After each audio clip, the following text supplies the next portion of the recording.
ನಮಸ್ತೆ, ನನ್ನ ಹೆಸರು ಆಶಾ ನೂಜಿ. ರಾಮಸಂಗತ್ಯ ಎಂಬ ಕಾವ್ಯ ಸಂಕಲನದಿಂದ ಯುದ್ಧಕಾಂಡವನ್ನು ನಾನು ಜಾನಪದ ಶೈಲಿಯಲ್ಲಿ ಪ್ರಸ್ತುತಪಡಿಸುವೆ. ರಚನೆ ಇಂದಿರಾ ಜಾನಕಿ ಎಸ್ ಶರ್ಮಾ.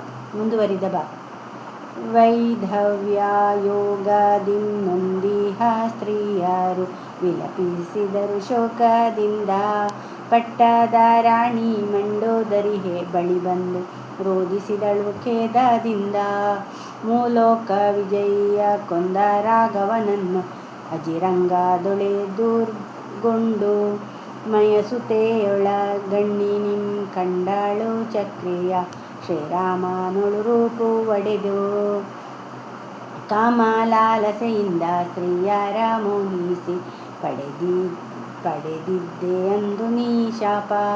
ಪಾತಿವ್ರತ್ಯದ ಮುಂದೆ ನಂದಿ ಹೋಯಿತಲ್ಲ 20 ಕಂಗಳ ದೀಪ.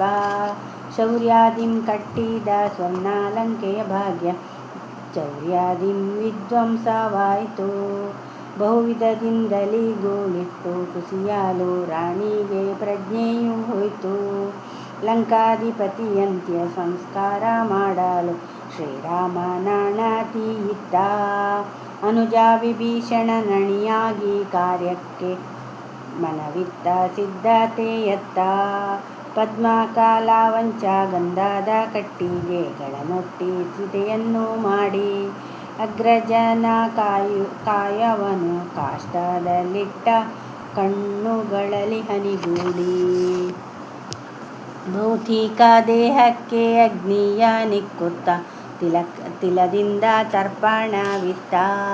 ಅರಸನ ತನುವನ್ನು ನೊಣೆದನು ಸಪ್ತಾರ್ಚಿ ದಗದಗನೆಂದುರಿಯುತ್ತ.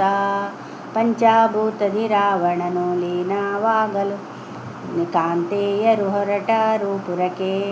ತಪ್ತ ವಿಭೀಷಣ ರಾಮನ ಬಳಿ ಸಾರ್ಧ ಮುಂದೇನೆಂಬುದ ಕೇಳಲಿಕ್ಕೆ. ದೇವ ಗಂಧರ್ವರು ಮರಳಿದರ್ನಾಕಕ್ಕೆ ದಶಮುಖನವಸಾನ ಕಂಡು. ಮಾತಾಲಿಯನು ರಾಮ ಸ್ವರ್ಗಕ್ಕೆ ಕಳುಹಿದಾರ ಕೌರವದಿಂದ ಬೀಳ್ಕೊಂಡು. ರಾವಣನನುಜಂಗೆ ಪಟ್ಟಾಭಿಷೇಕವ ಮಾಡಿಸೆಂದನು ದಾಶರಥಿಯು. ಸೌಮಿತ್ರಿಯಭಿಷೇಚಿಸಲು ವಿಭೀಷಣನಾದ ಲಂಕೆಯ ಪೀಠಾಧಿಪತಿಯು. ಶ್ರೀರಾಮನನು ಸ್ವರಲು ಹನುಮಂತ ನೆಗೆದನು ಜಾನಕಿಯ ವನದೆಡೆಗೆ. ರಾಘವನಿಂ ದಶಗ್ರೀವನುಂ ಸತ್ತಿಯ ಸುದ್ದಿಯ ತಿಳಿಸೇ ಮೈಥಿಲಿಗೆ.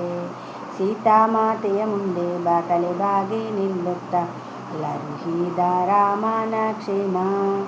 ದುಷ್ಟ ರಾವಣನಂತ್ಯವನು ಬೇಡ ಸಾಂದತ್ಯ ದೌತ್ಯವ ವಹಿಸಿದ ಹನುಮ.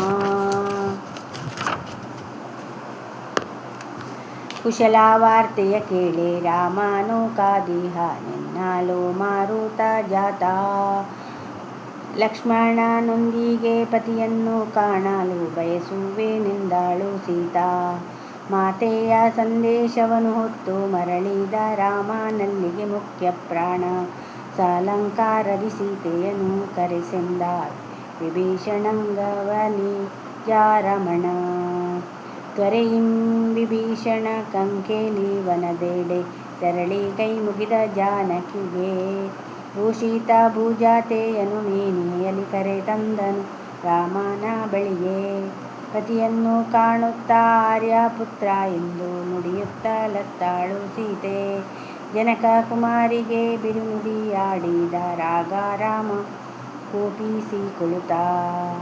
ಸಾಮರ್ಥ್ಯದಿಂ ಶತ್ರು ನಾಶವ ಮಾಡುತ್ತಾ ಶಪಥವ ತೀರಿಸಿಕೊಂಡೆ. ಇಕ್ಷ್ವಾಕು ವಂಶಕ್ಕೆ ಬಂದ ಅಪವಾದವ ಪೌರುಷದಿಂದಲೇ ತೊಡೆದೆ. ಪರಗೃಹದಲ್ಲಿ ವಾಸ ಮಾಡಿದ ನಿನ್ನನ್ನು ಸ್ವೀಕರಿಸಲು ಮನವಿಲ್ಲ.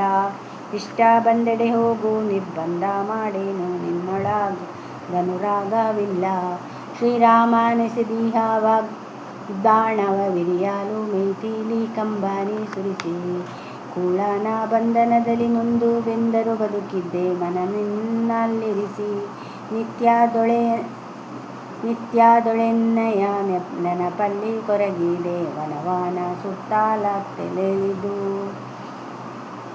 ಮುದ್ರೆಯುಂಗುರ ಕೊಟ್ಟು ಹನುಮಾನ ಕಳುಹಿಸೆ ಎನ್ನ ವಿಚಾರವ ತಿಳಿದೆ. ಸಾಗರ ಲಂಕಿಸಿ ಹುಡುಕಿದ ಮಾರುತಿಯಲ್ಲಿ ಹೇಳುತ್ತಿದ್ದರೆ ನಿಜವಾ. ವರಿಸಿದ ಗಂಡನೇ ತ್ಯಜಿಸಿದ ನೆನ್ನುತ್ತ ಅಂದೇನ ಬಿಡುತ್ತಿದ್ದೆ ನೆನೆಸುವ. ಶೀಲವ ಶಂಕಿಸುತ್ತ ಅಪಮಾನಗೈದಿರೆ ಅನ್ಯತಾ ಗತಿಯಿಲ್ಲವೆನಗೆ. ಪತಿಯಿಂದ ತ್ಯಕ್ತಳಾಗಿಹನೆಂದು ಮುಂದಕ್ಕೆ ಹೋಗುವೆನು ಶುಚಿಕುಂಡದೊಳಗೆ. ವೈದೇಹಿ ಬಿಸಿಯುದ್ಧ ಸೌಮಿತ್ರಿಗೆಂದಾಳು ಬೇಗ ಸೂಡನು ಮಾಡುವಂತೆ. ಲಕ್ಷ್ಮಣ ಕೋಪದಿಂದೊಣ ಸೌದೆಯಟ್ಟಿದ್ದ ರಾಘವ ಸೂಚಿಸಿದಂತೆ. ರಾಮಂಗೆ ಬಲವೊಂದು ಸುರರಿಂಗೆ ನಮಿಸುತ್ತ ಜಾನಕಿ ಕಿಚ್ಚಿನ ಮುಂದೆ. ಪರಿಶುದ್ಧ ಮನದಿಂದ ಪ್ರಾರ್ಥಿಸಿಕೊಂಡಾಳು ನ್ಯಾಯವ ನಡೆಸು ತಂದೆ.